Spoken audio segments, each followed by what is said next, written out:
Threats like smuggling, trafficking, tax evasion, and more routinely slip across borders. Effective prevention requires effective intelligence collaboration across multiple organizations. It might be border control and customs, tax authorities, police, and intelligence agencies, just to name a few. However, these organizations often store sensitive data in siloed systems, and they're reluctant to share information with each other due to operational security concerns and secrecy requirements. That means that criminals like financial fraudsters, human traffickers, drug smugglers, and terrorists can enter and operate freely, exploiting these blind spots. Hi, everyone. My name is Ronan, and I lead strategy at Duality Technologies. Today, I'll be speaking with my colleague Wes Doebler about his operational experience in this space and how collaboration, or the lack of it, affected his role. Wes, could you please introduce yourself? Yeah, absolutely. Thanks, Ryan. I'm Wes Doebler. I'm a solution architect here over at Duality, and I come from a background in both the intelligence community and the DoD and IC, supporting intelligence operations as well as on-the-ground tactical operations, as well as about 10 years of experience supporting various law enforcement agencies across the spectrum, including DEA, DHS, CBP, conducting operations both here organically within the United States as well as abroad. And given your experience, how did what I just said resonate with you? Is it your experience that a lack of collaboration affected the ability of criminals to operate? Was that even an issue? Yeah, I think you hit the nail on the head there. Whether it's various problems across all of law enforcement, from smuggling weapons, money laundering, even human trafficking, the common thread across this from all the different organizations that are involved is coordination. It's a bit of a double-edged sword here where a lot of the times the criminal organizations that we're dealing with are actually very well coordinated. It's ultimately what makes them successful at what they're doing and thwarting some of our efforts to stop these illicit activities. And on the flip side, we here in the United States oftentimes struggle with that same level of coordination across the various agencies that are involved. And I think it stems from a multitude of problems, whether it's legacy data silo problems where agencies feel like they kind of want to keep their data close hold to themselves because they feel it's a bit sensitive or it's theirs. And the other aspect of it being they don't want to lose their purpose. These agencies feel because the data is theirs, if they give it up, perhaps somebody else may take that and then ultimately take the problem set on, and then they lose their way and their value as far as an organization or an entity goes. I think there's a multitude of problems that stemming from this issue, and ultimately that's what we're here to try and help solve for them, so they can coordinate and collaborate securely, confidently, and have trust in one another when they're doing that with their data.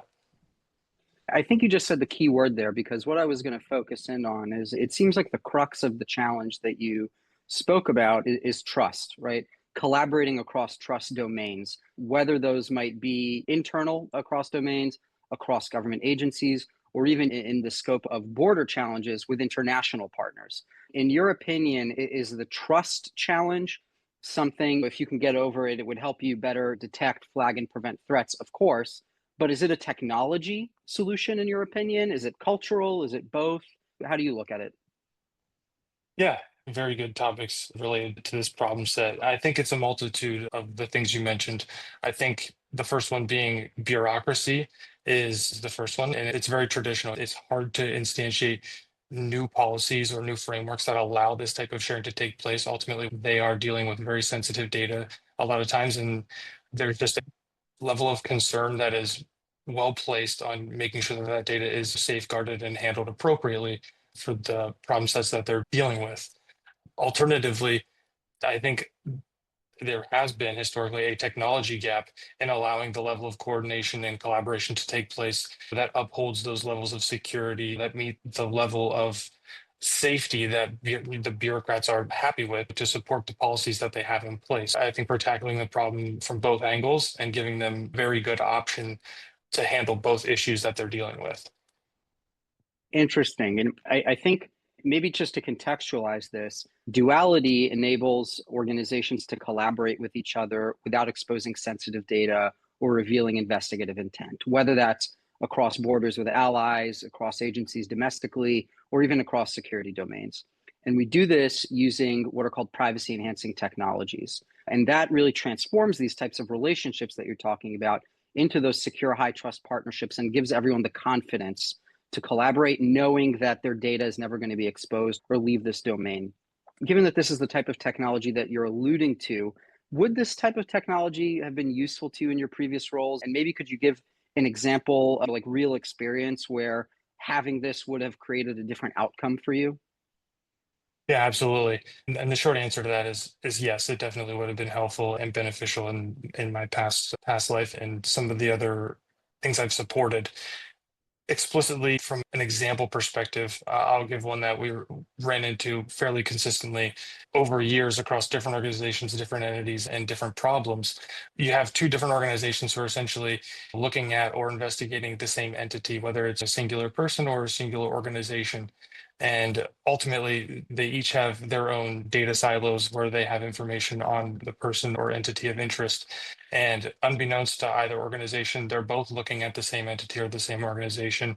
And the information that exists from the two parties is in some way, shape, or form, whether it's slightly different or largely it's different. And the problem with that being is it creates gaps in development and progress, whereby if they were able to bring that data together and fill in each other's gaps, there may be more rapid progress, better project development, and ultimately lead to a more successful outcome in a more timely manner. Interesting. So I think what you're talking about is a space called deconfliction, basically, right? As a tactical example, which makes a lot of sense. If the technology is there, where is the technology in the market landscape and sort of the scope of maturity of these organizations? Were you aware of these types of technologies when you were in these types of roles? And how do you go about getting these set up and ensuring that the multiple agencies, for example, in the example you gave, can actually set up the technology and collaborate with each other? Sure. The short answer here is a lot of these technologies, I feel like when I was dealing with this, there weren't a lot of good options. If there even were good options, the desire and the demand signal from the analysts working the problems and the agents on the ground that are dealing with this and getting the updates from the analysts has been growing over time. They want to be able to access the data more freely, if you will, be able to coordinate across these different organizations and entities and run these levels of deconfliction, because ultimately as soon as they can finish one project, they can move on to the next project. So the faster they can get to a resolution, the better it is for them. Interesting. Where do you see this going forward in the age of AI, right? We've seen all these executive orders come out mandating that different government agencies put together lists of use cases and requirements and needs around this. And the challenge, I think, that you were talking about around sensitivity of data and trust is still going to exist. So, how do you see this challenge sort of shifting as AI, generative AI, agentic AI, and so on and so forth come to the fore? Yeah, absolutely. Yeah, I think it's only going to become more and more prevalent, and I think it's just going to be something that is no longer an option. It's going to be necessary. The question is just how is it implemented? There will absolutely need to be some form of AI involved in this. It's what's going to make these operations far more efficient and effective and in a much timely manner with the sheer volume of what they're dealing with across the various organizations. So it's really not a matter of if, it's just when and how. So, given that, what would you tell the policymakers or agency leaders or even field agents that might be listening to us today? What advice would you give them about how to operationalize data, operationalize access to data, and operationalize AI in this world of privacy and security? Yeah, it's funny. I've been having recent conversations with some of the folks that are dealing with more of the tech focused solutions moving forward. And we're hearing it firsthand from them. The demand is there. They want it. They see the value for it. They're beholden to the policyholders in some capacity, but the appetite is there for it. They see the value and they want to leverage it. I think the best way forward for any organization in this case is to take the first step, do the due diligence, find the right product with the right security that solves the problem, and take it in a step-by-step fashion. Get a proof of concept built, even if it's just internal to your own organization at first.